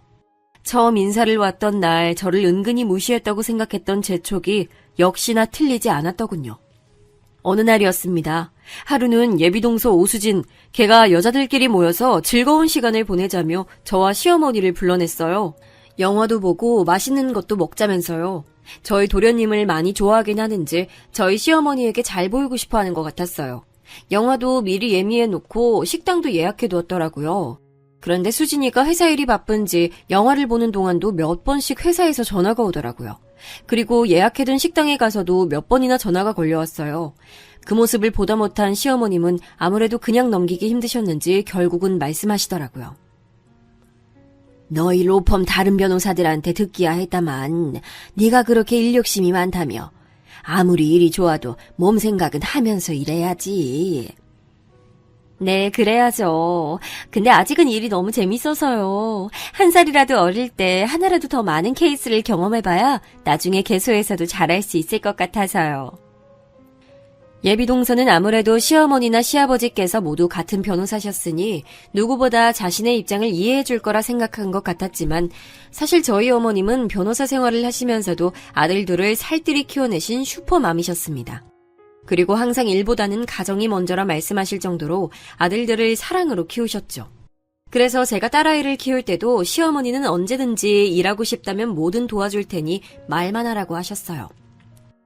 하지만 아이가 자라면서 많이 아팠으니 제게는 그럴 여유가 없었지만 말입니다. 안 그래도 내가 한번 얘기하려고 했었는데 네 나이도 있고 아이 가지려면 지금부터 몸 관리 잘해야 해. 아이요? 저는 제 나이도 나이지만 사실 아이를 낳겠다는 생각까지는 아직 안 해봐서요. 어머? 아이 그게 무슨 소리야. 부부한테 아이가 얼마나 중요한데 아직 생각을 안 해봤으면 지금부터라도 꼭 다시 해봐. 우리 아들은 아기 되게 좋아해. 순간 얼굴이 창백해진 수진이의 표정을 보자 저도 좀 안 됐다 싶었습니다. 어머님과 생각이 당연히 다를 수 있는 건데 결혼도 하기 전부터 아이 얘기부터 들었으니 마음이 좋지 않을 것 같았죠. 저는 애써 분위기를 수습해보려 어머님이 좋아하시는 와인을 한 잔 시켰습니다. 아유, 우리 큰 며느리는 언제 봐도 참 센스가 있어. 내 입맛에 맞는 메뉴도 항상 알아서 척척 거르고 내가 좋아하는 영화도 새로 나오면 꼭 추천해주는데 항상 재미있다니까. 어머님이랑 제가 같이 산 세월이 얼만데요. 벌써 20년이 넘었는데 그 정도는 알고 있어야죠. 와, 20년을 같이 살았다고요? 그럼 웬만한 모녀지간보다도 가깝겠어요. 그럼 우리 며느리 혼자 아픈 애 키우느라 고생하면서도 우리 아들의 바쁜 시부모까지 옆에서 살뜰히 챙기느라 고생 많이 했지. 아니 내 며느리라서 하는 얘기가 아니라 참 착하고 기특해.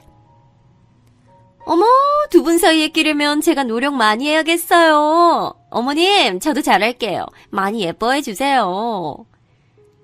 아유, 그런 게 어디 한순간에 되니? 우리가 2년이면 너랑 내 아들이 부부가 돼서 단란한 가족 만들어 잘 사는 모습 보여주면 자연스레 한 식구 되는 거지. 수진이는 저와 시어머니의 사이가 부러워 셈이 났는지 시어머니가 잠깐 화장실 가신 사이 제게 시부모님이 역시 재력이 있어서 그런지 며느리들한테 서로 잘하라고 은근 경쟁을 시키는 거라며 비아냥거리더라고요. 저는 절대 그런 분이 아니라고 선을 그었어요. 그러자 제게 나중에 물려받을 재산 바라고 잘하는 거면서 착한 척하지 말랍니다. 정말 기가 막히더군요. 역시 예전에도 툭하면 남의 험담만 하더니 전혀 변한 게 없어 보였어요. 그렇게 시간이 흘러 저희 도련님과 예비동서는 무사히 상견례를 마치고 결혼 날짜까지 잡았습니다. 결혼식을 며칠 남기지 않고 어느 날 예비동서가 친정 부모님께서 가져다 드리라고 했다면서 웬 고가의 상품권 봉투를 가져왔더라고요. 참, 형님은 예단 뭘로 하셨어요? 상품권 아니면 그냥 현금? 아이고, 우리 큰 며느리야. 제일 큰 선물인 우리 큰 손녀 만들어 왔잖아. 상품권이니 돈이니 그런 게 다 무슨 소용 있어. 우리 손녀가 최고지. 아무리 그래도 요즘 세상에 어떻게 맨몸으로 시집을 와요. 우리 시부모님 너무 좋으신 분들이다. 그쵸, 형님? 어머니 앞이라고 꼬박꼬박 말은 높이고 있었지만 저번처럼 은근 저를 무시하는 행동은 여전했습니다. 이쯤 되니 저와 한번 해보자는 건가 싶었죠. 아마도 저번 일 때문에 더 심해진 것 같았어요. 하지만 대놓고 싸움을 걸어오는 것도 아니었으니 제 입장에서 괜히 대꾸에 문제를 일으킬 수는 없었어요. 그러는 사이 어느새 도련님과 수진이는 결혼식을 올렸습니다. 대학 때는 몰랐던 사실인데 수진이네 친정 부모님 두 분 모두 미국에서 변호사 일을 하고 계시더라고요. 그래서 결혼식 준비 내내 한 번도 보질 못하고 식이 끝나자마자 다시 미국으로 돌아가셨다네요. 수진이는 대학 때부터 혼자 한국에서 생활해서 항상 가족들끼리 북적이며 사는 모습이 부러웠답니다. 그래서 만약 결혼하게 되면 시부모님과 함께 살고 싶었다면서 결혼을 하고도 저희 시부모님이 사는 집에 들어와 살겠다고 하더라고요. 어른들은 당연히 좋아하셨지만 저는 오수진의 그 새까만 속을 모르지 않았어요. 얼마 전 만났을 때 시부모님께서 이야기한 게 있었거든요. 평생 변호사 생활을 하시며 바쁘게 사셨으니 은퇴하고 나면 미리 사둔 시골 별장에 내려가서 소일거리나 하며 한가로이 살 거라고 하시면서 그 전까지만이라도 자식들과 손주들과 북적거리며 살고 싶다고 하시더라고요. 그러고는 시아버지께서 제게 그때까지 함께 살아주면 결혼하고 내내 시부모 모시고 사느라 고생했으니 지금 사는 주택을 증여해주겠다고 농담 섞인 말을 하셨어요. 당시에는 서방님도 그럼 우리는 이라며 맞장구를 쳐서 웃고 넘겼는데 제가 아는 오수진이라면 그 말을 신경 쓰지 않을 리 없었어요. 아무래도 이래저래 제게 그 집을 그냥 뺏기고 싶지 않아서 그러는 것일 수 있겠다는 생각이 들었죠. 그러던 어느 날이었습니다. 웬일로 일찍 퇴근해 집에 들어온 동서가 주방에서 저녁을 차리느라 분주한 제 곁으로 다가오더니 다짜고짜 오늘 세탁소에서 배달이 안 오냐고 묻더라고요. 저는 오늘 잠깐 모임이 있어서 나갔다 오는 바람에 세탁소 배달을 받지 못했다고 했습니다. 오늘은 내가 집에 없어서 못 받았는데 아마 내일 오전 중에 올 거야. 오면 내가 받아둘게. 내일 입어야 하는 옷이라 오늘까지 꼭 받기로 한 거였는데 안 받아두시면 어떡해요? 동서, 말이 이상하다. 지금까지는 내가 집에 있을 때 배달이 왔으니까 받아준 거지. 동서 세탁 받아주는 게 원래 내 일은 아니잖아. 집에 안 계실 거였으면 미리 말이라도 해주셨으면 좋았잖아요? 내일 중요한 행사라 입고 가려고 미리 맡겨둔 건데. 그렇게 중요한 거였으면 동서가 미리 찾아다 놨으면 됐잖아. 내가 어디 나갈 때마다 동서한테 보고해야 해? 그런 뜻으로 하는 말 아닌 거 알면서 꼭 꼬투리 잡으셔야겠어요? 정말 누가 집에서 노는 아줌마 아니랄까봐. 동서, 지금 뭐라 그랬어? 뭐? 집에서 노는 아줌마? 동서가 결혼해 이 집에 들어온 이후 줄곧 세탁소 배달이든 택배든 지금까지 항상 제가 받아 방에 정리까지 해줬습니다. 단순히 바쁜 동서를 배려해 제가 보여준 호의였지 당연한 일은 아니었습니다. 그런데 지금 동서의 태도를 보자 지금까지 저를 어떻게 생각하고 있었는지 딱 그림이 그려지더군요. 저를 손윗사람으로도 대학 동기 정도로도 생각하고 있지 않았던 거예요. 한 집에 살며 자신을 대신해 집안일을 해주는 아줌마 정도로 생각하고 있었던 거죠. 이건 동서로서가 아니고 대학 때 친구로서 말하는 거니까 잘 들어. 나는 분명 중요한 일 때문이라고 했잖아. 그런데 어쩜 너는 그렇게 바로 감정적으로 나오니? 내가 감정적이었다고? 너야말로 말 실수한 건 생각 안 해? 바로 이런 식으로 말꼬리 잡고 늘어지는 점이 집에서 노는 아줌마 같다는 거야. 이게 무슨 소리니? 그때 마침 퇴근을 하시고 집에 들어오신 시어머니께서 주방에서 저와 동서가 싸우는 소리에 놀라 들어오셨습니다. 우리가 한 가족으로 한 집에서 살아도 엄연히 각자 생활이 있고 역할이 있고 규칙이 있는 거지. 앞으로는 세탁이 됐든 택배가 됐든 각자 알아서 받아. 알았어? 어머니, 그런 게 아니라 어머님도 아시잖아요. 내일이 저한테 얼마나 중요한 날인지요. 그건 네 일이잖아. 아무리 대학 동기라고 해도 엄연히 네 형님인데 또 한 번만 더 어른들 없다고 함부로 말 놓고 했다간 크게 혼날 줄 알아. 알았어? 시어머니는 당연히 제가 윗사람이니 제 편을 들어주시며 동서에게 엄포를 놓으신 거겠지만 저는 생각할수록 면목이 없어 시어머니께 죄송했습니다. 하지만 동서에게 화가 나는 건 참을 수가 없었어요. 시어머님의 말씀대로 각자 본인의 역할이 있고 이 집안에는 규칙이라는 게 있었습니다. 저는 분명 손윗사람이었고 이 집안의 맏며느리니 지금이라도 질서를 바로잡아야겠다고 생각했습니다. 그리고 동서에게 집에서 노는 아줌마라는 소리까지 들은 마당에 저도 참아줄 필요는 없었죠. 저는 수치심에 그날 밤 잠도 한숨 자지 못했으니까요. 그 자리에서 화 한 번 제대로 내지 못한 게 너무 억울해서요. 저는 이대로는 안 되겠다 싶었어요. 뭔가 정신을 분산시킬 무언가가 필요했죠. 그래서 저는 그 다음날 바로 영어학원과 베이킹 학원부터 등록했습니다. 앞으로 꼭 뭐가 되겠다 구체적으로 생각한 건 아니었지만 전부터 꼭 배워보고 싶었던 일이었으니 해보자 싶었죠. 그리고 생각해보면 대학을 그만두기 전에 저라는 사람은 누구 앞에서 주눅이 들거나 무시를 당하고도 가만히 있을 정도로 답답한 사람은 아니었습니다. 그런데 동서가 제게 집에서 노는 아줌마라고 했을 때 저는 한마디도 못하고 바보처럼 멍하니 서 있기만 했습니다. 이게 다 자신감이 부족했던 탓입니다. 그래도 새로운 환경에서 저를 위한 공부를 시작하자 다시 제 인생에 활력이 생기는 것 같더군요. 그 기운을 받아 동서 앞에서도 절대 주눅들지 말고 당당하게 하자 싶었습니다. 하지만 손바닥도 마주쳐야 소리가 난다고 저만 잘해서 되는 것이 아니더군요. 저는 동서와 서방님이 매일 새벽부터 출근하는 게 안쓰러워 제 남편과 시부모님 아침을 준비하면서 출근하는 길에 차에서 먹을 수 있도록 간단한 도시락을 싸서 건넸습니다. 동서에게도 보여주고 싶었거든요. 저도 그 긴 시간 동안 놀기만 한 건 아니다.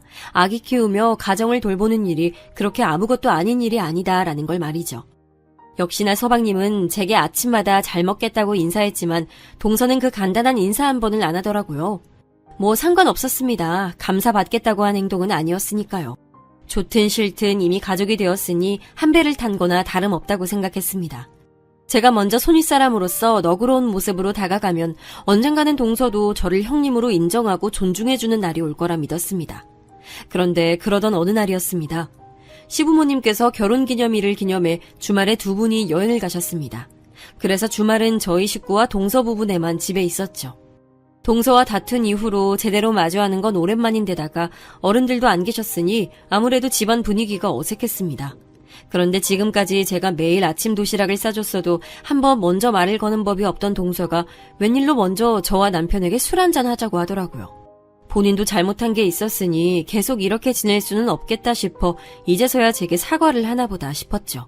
저도 흔쾌히 그러자고 했습니다. 그래서 함께 안주도 준비하고 술도 여유 있게 사왔어요. 그런데 웬걸 동서는 애초에 사과할 생각이라고는 없었던 사람처럼 말없이 술만 연거푸 계속 마셔댔습니다. 그때 서방님이 아무래도 분위기를 좀 풀어야겠다 싶었는지 먼저 제가 만든 안주가 맛있다며 칭찬했습니다. 그러자 갑자기 동서가 고개를 번쩍 들어 올리더니 저를 쏘아보더라고요. 우리 형님은 참 좋겠어요? 별거 아닌 도시락이며 안주며 밥만 해줘도 다들 이렇게 고맙다고 난리에 칭찬까지 해주니까. 자기야, 좋은 자리에서도 왜 그래? 에이, 난 형님 부러워서 그러지. 다들 형님이 하는 음식이 하도 맛있다고 하니까. 동서가 좀 취했나 봐요. 다들 피곤할 텐데 오늘은 그만 들어가서 쉬어요. 여긴 내가 치울게요. 에이, 형님, 또 혼자 치우고 칭찬받으려고?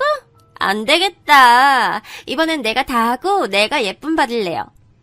재수씨, 지금 뭐 하시는 거예요? 취하셨어요? 형 미안. 형수님 죄송해요. 수진이가 좀 취했나 봐요. 제가 이 사람 먼저 데리고 들어갈게요. 술에 취해 비틀거리는 동서를 서방님이 부축해 들어가는 모습에 남편은 제게 괜찮냐고 물었습니다.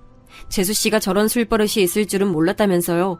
저는 자격지심이라는 건 제가 동서에게 느끼고 있다고 생각했는데 이제 보니 동서도 제게 이상한 자격지심 같은 걸 느끼고 있을지도 모르겠다는 생각이 들었습니다. 동서처럼 잘난 사람이 도대체 뭐가 아쉬워서 저를 저런 식으로까지 무시하려고 하는 것인지 이해가 되질 않았거든요. 그냥 미안하다고 사과 한마디만 하면 끝날 일을 가지고 말이죠. 그런데 다음날 아침 주방에서 해장국을 끓이고 있던 제게로 아무렇지 않은 얼굴로 동서가 다가왔습니다.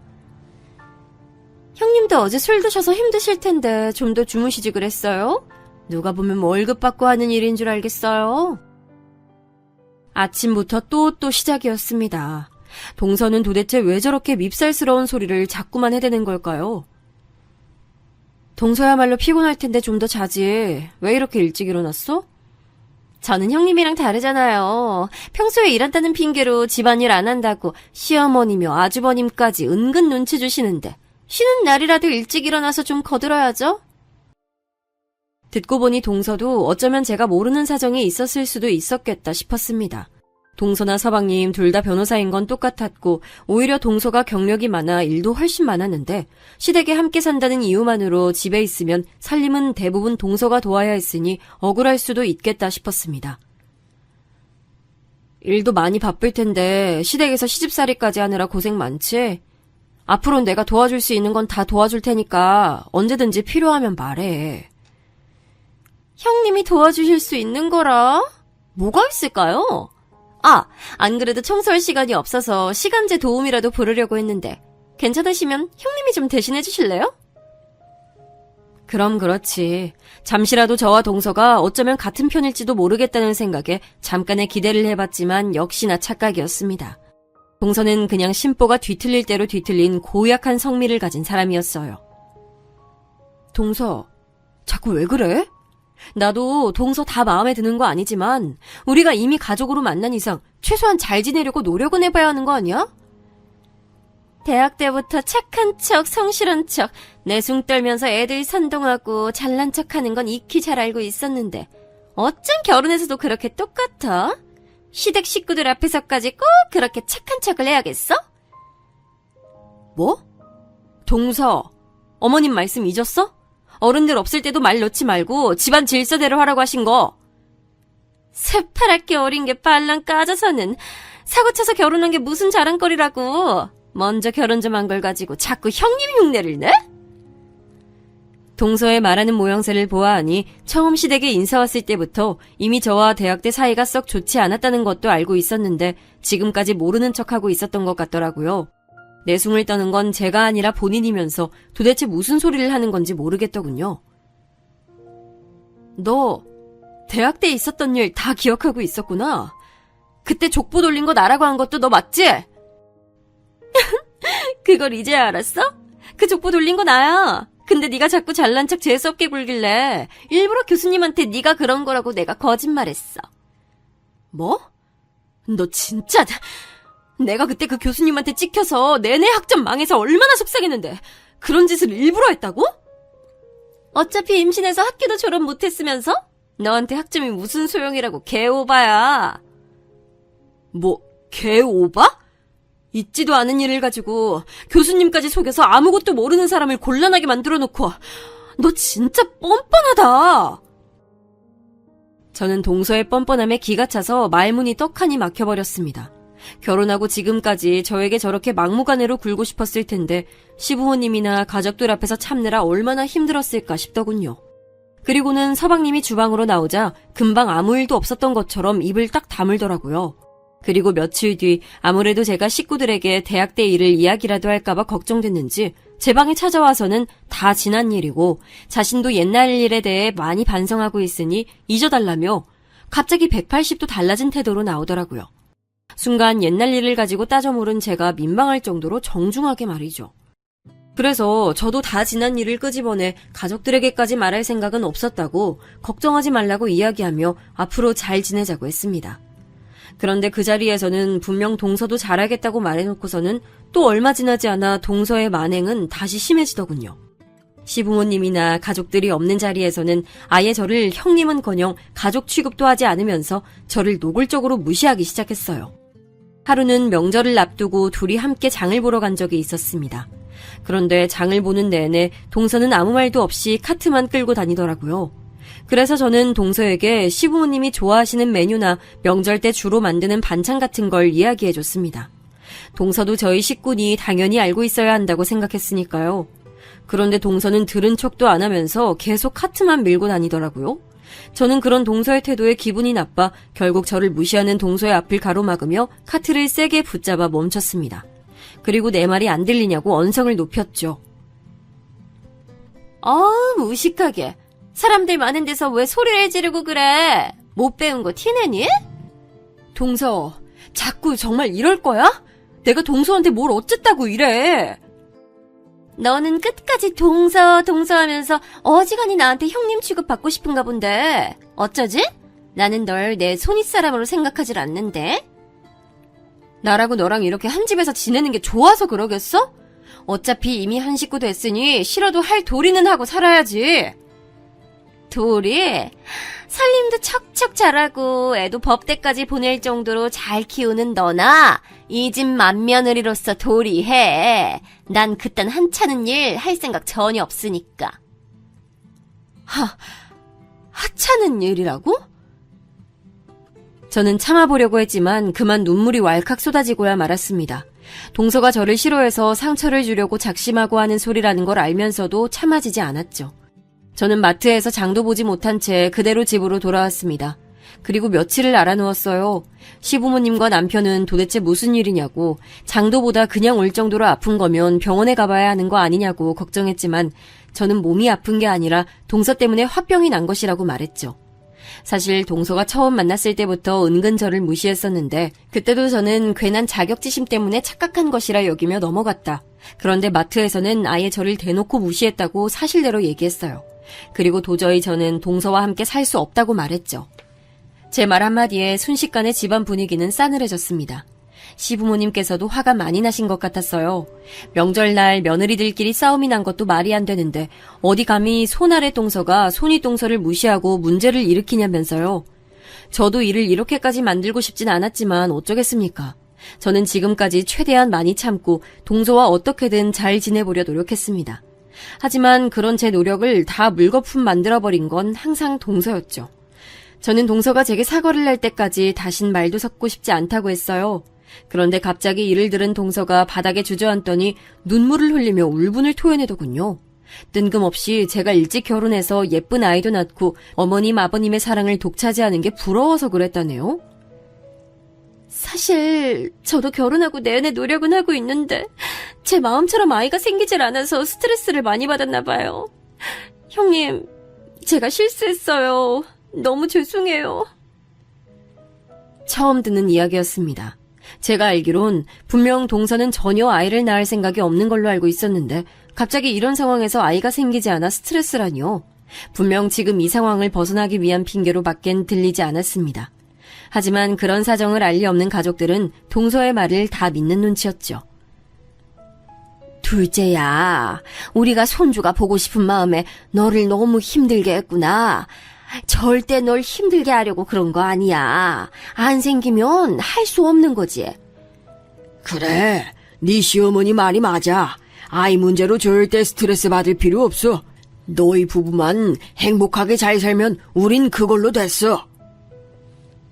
이야기의 흐름은 분명히 제가 생각했던 방향으로 흐르지 않았습니다. 오히려 다시는 시부모님께서 동서에게 아이 얘기는 꺼내지 않을 명분을 만들어준 셈이었죠. 그 순간 알았습니다. 동서는 제가 생각했던 것보다 더 보통이 아니라는 사실을요. 아주 어마어마한 불엿이었습니다. 역시 변호사는 아무나 하는 게 아니었어요. 그날 이후 저는 홀로 마음속에 작은 백기를 들었습니다. 제가 저런 불려시를 이길 수는 없겠다는 확신이 들었죠. 그래서 저는 그냥 예전의 저로 돌아가기로 했습니다. 동서가 이 집에 들어오기 전처럼 말이죠. 저는 저대로 가족들 내조를 하고 집안일에 매진하기로 했습니다. 그리고 베이킹과 영어 공부도 꾸준히 열심히 했죠. 그리고 보란 듯 동서와 서방님 방 청소나 세탁까지 신경 써서 도와줬어요. 그러던 어느 날이었습니다. 세탁소에서 배달 온 동서와 서방님 옷을 받아 동서 부부의 방 안에 넣어주러 들어갔는데 우연히 동서의 화장대 위에서 난임센터 광고를 봤어요. 시부모님께서 괜찮다고야 하셨지만 사실 서방님은 항상 아이가 하나는 꼭 있었으면 좋겠다는 말을 은연중에 하고는 했으니 동서 나름대로는 난임센터까지 다니며 노력 중인가 보다 싶었어요. 그러다 며칠 후 저는 오랜만에 대학 친구들을 만나게 됐습니다. 친구 아이의 돌잔치였거든요. 이때 동서의 아주 큰 비밀을 알게 됐죠. 워낙 오랜만에 만난 친구들은 당연히 저와 동서의 사이를 궁금해했습니다. 대학 동기와 동서 사이가 된 느낌이 어떠냐면서요. 저는 아무리 친구들이라도 남에게 가족 험담을 해봐야 그게 다 제 얼굴에 침 뱉기니 그냥 서로 바빠 얼굴 볼 시간도 없어 사이가 좋고 나쁜 것도 없다고 대충 둘러대며 오늘 돌잔치의 주인공인 친구에게 말을 돌렸습니다. 우리 나이에 어떻게 그렇게 금방 아이가 생겼냐고요. 그러자 친구는 결혼 얘기가 나왔을 때부터 어떻게든 하나만 낳겠다 마음 먹고 전투적으로 노력했답니다. 대학 때는 남자친구 얘기만 나와도 부끄러워서 어쩔 줄 몰라 했던 친구들이 어느새 다 아줌마가 돼서 부끄러운 줄 모르고 아무 얘기나 막 하더라고요. 그러다 한 친구가 다시 제 동서 얘기를 꺼냈습니다. 근데 걔 수진이는 루프 제거 수술했겠지? 아니면 애 안 낳는다고 했으니까? 처음부터 남편이랑 합의하고 결혼한 건가? 뭐? 그게 무슨 소리야? 수진이면 우리 동서? 동서가 루프 시술을 받았다고? 어머, 너 몰랐구나. 걔 대학 때부터 애 안 낳고 즐기기만 할 거라고 입이 마르게 얘기하고 다녔잖아. 난 하도 쿨한 척하고 살길래 당연히 지금 남편도 알겠지 했는데. 친구의 말에 저는 눈이 휘둥그레졌습니다. 저는 3학년 때 학교를 그만둬서 몰랐는데 학교에서는 이미 공공연하게 소문이 무성했더군요. 가족인 저도 몰랐던 일이었는데 사실은 동서 친정 부모님께서 미국에서 변호사로 계신 건 맞지만 대학 때 두 분이 이혼하셨답니다. 당시 재산 문제로 소송까지 하며 한국에 왔다 갔다 하면서도 서로 수진이를 미국에 데려가지 않겠다고 싸우셨다네요. 이미 성인이 된 자녀를 부양할 의무가 없다면서요. 그때 수진이는 부모에게 너무 큰 상처를 받아서 부모에게 버림받았다고 매일 울고불고하며 자신은 절대 결혼도 하지 않고 아이도 낳지 않겠다. 친구들에게 매일 입버릇처럼 말했답니다. 그리고 이 남자 저 남자 만나며 매일 남자를 바꿔 사귀는 것도 모자라 갑자기 피임 시술을 받았다고 하더라고요. 그때는 다들 나이도 어렸고 피임에 대해 말하기 꺼리던 시절이니 동서의 행동이 이해가 안 되기도 하고 걱정되기도 해서 다들 충격적인 일로 기억하고 있었다네요. 친구의 말이 사실이라면 저도 충격이었습니다. 동서 친정 부모님께서 이혼하셨다는 사실도 저희 시댁에서는 전혀 모르고 계셨으니 그것도 충격이었지만 만약 동서가 아이를 원하지 않아서 정말 피임 시술을 받은 상태로 결혼을 했고 서방님을 속이고 계속 난임센터를 다니고 있는 척을 하는 거라면 이건 명백한 사기 결혼 혹은 저희 시댁을 모욕하고 있다고 생각할 수밖에 없었습니다. 저는 이 일에 대해 어떻게 해야 할지 몰라 혼란스럽더군요. 동서에게 직접 확인한 사실도 아니다 보니 시댁 식구들이나 남편에게는 상의조차 할 수 없었습니다. 그런 와중에 동서는 새로 개소한 변호사 사무실 일로 정신없이 바빠 집에는 거의 들어오질 않았어요. 그러던 어느 날 사무실 개소 준비가 거의 끝났다며 집에 들어온 동서는 시댁 식구들이 모두 모인 자리에서 개소식 초대장을 모두에게 건넸어요. 동서가 아주 오래전부터 꿈꿔왔던 일이었으니 아주 행복해 보이더라고요. 시부모님께서는 이렇게 기쁜 일에 당연히 친정 부모님도 오시냐고 물으셨지만 동서는 아마 일이 바쁘셔서 못 오실 거라고 둘러대더라고요. 저는 그제야 동서에게 확실히 확인해야겠다 싶어 동서를 따라 방으로 들어갔습니다. 그리고 물어볼 게 있다고 말문을 열었죠. 얼마 전 대학 동창 아기 돌잔치에 갔다가 이상한 소리를 들었다고요. 그러자 동서의 얼굴은 차갑게 굳어 낯빛이 창백해지더군요. 저는 친구들에게 들은 이야기가 사실이냐고 따져 물었습니다. 그러자 지난번에 제가 동서 화장대에서 보았던 난임센터 광고지를 보여주더군요. 넌 걔네들이 하는 말을 설마 믿는 거야? 내가 피임 시술을 받았으면 뭐하러 난임센터까지 다녔겠어? 동서의 억울해하는 표정과 지난번 아이가 생기지 않아 힘들다며 눈물까지 흘리던 모습이 겹쳐지며 정말 내가 동서를 오해하고 있나라는 생각까지 들었습니다. 사실 아이 낳을 생각 없었다는 거 사실이야. 대학 때 친구들한테 그렇게 말한 것도 사실이고. 그런데 남편 만나고 나서 생각이 바뀌었어. 이 남자라면 우리 아버지랑 다르게 좋은 아빠가 돼줄 것 같아서. 저는 그럼 시술 얘기는 소문일 뿐이었다고 치고 부모님께서 이혼한 건 왜 얘기하지 않았냐고 물었습니다. 그러자 동서는 저희 부모님께서 처음부터 화목한 가정에서 자란 며느리를 원하셔서 얘기하지 못했답니다. 그러면서 안 그래도 자신도 계속 마음에 걸려 기회를 봐서 말씀드리려고 했다면서 자신이 차차 말씀드릴 테니 그때까지만 비밀을 지켜달라고 부탁하더라고요. 저는 설마 이런 걸 가지고 가족을 속이겠나 싶으면서도 동서에게 한두 번 당하나 싶어 우선 그 자리에서는 알았다고 둘러대고 나왔습니다.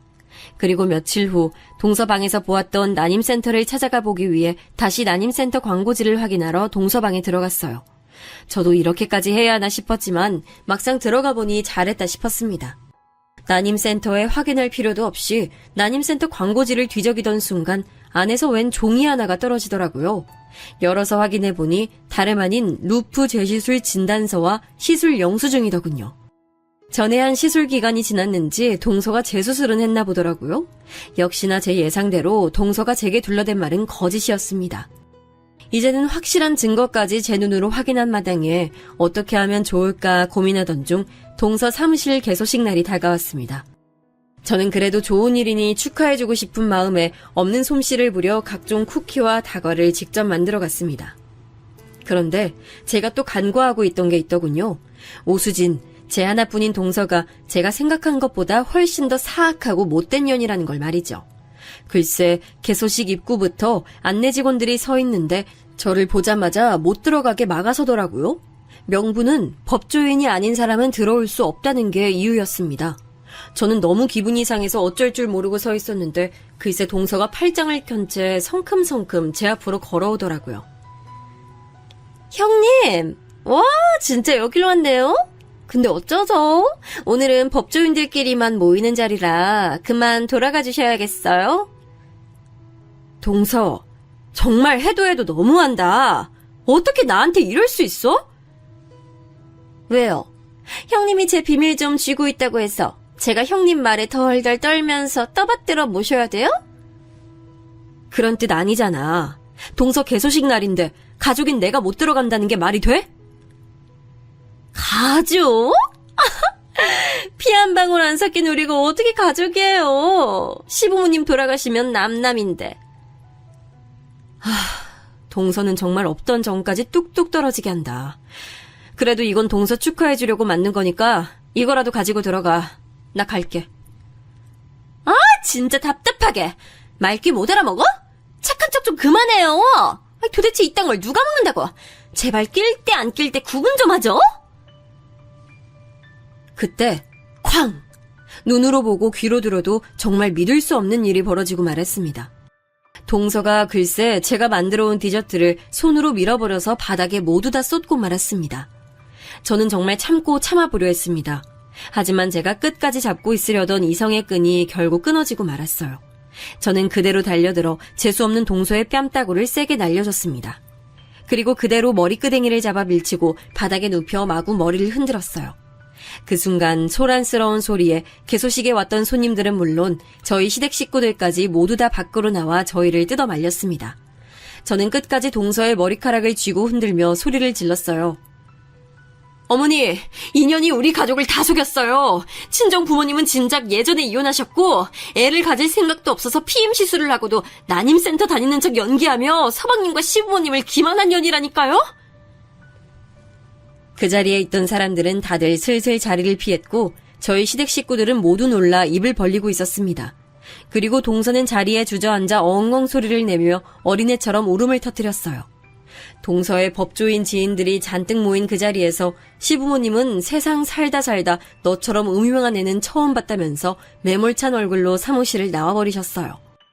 동서는 지푸라기라도 잡는 심정으로 서방님을 아주 애처로운 얼굴로 바라봤지만 서방님은 어떻게 얼굴 하나 안 변하고 거짓말을 할 수 있냐며 자신은 소름이 끼쳐서 잠시도 같이 못 살 것 같으니 당장 짐을 싸서 나가라고 소리를 질렀습니다. 그 이후 저는 동서와 단 한 번도 마주친 일이 없었으니 근황이야 모르지만 서방님 말로는 워낙 소문이 빠른 동네라 사무실도 금방 문을 닫았다네요. 저는 웃음이 절로 나왔습니다. 동서도 이제는 잘 알았겠죠? 대한민국 아줌마는 함부로 건드리는 게 아니라는 걸 말입니다.